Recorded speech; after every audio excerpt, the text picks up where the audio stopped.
But what about those who already got a Johnson & Johnson vaccine? What does the pause mean for them? And the big picture, how worried should they be? 7 Action News reporter Jennifer Ann Wilson talked to experts to find out.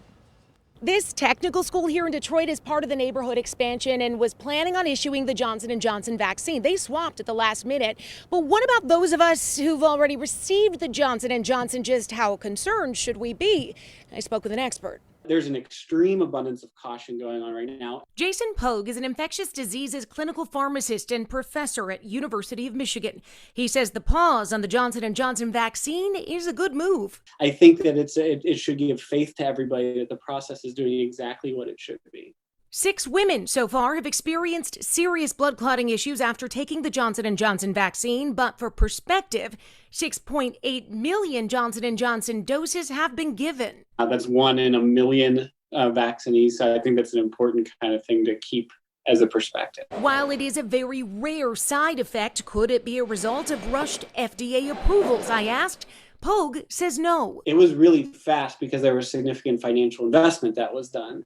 But all of the same normal steps were still performed. So I asked Pogue, why wasn't this problem caught during the trials? Tens of thousands of people were enrolled in those trials.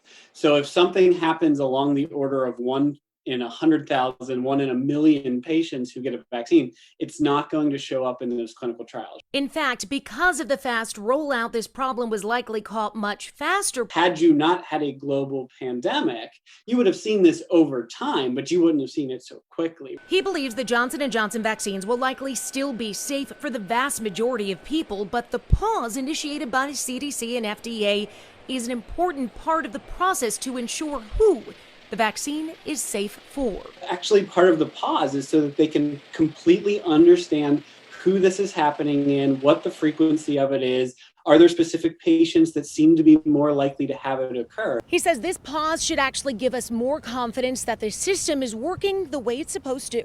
I'm Jennifer Ann Wilson, 7 Action News.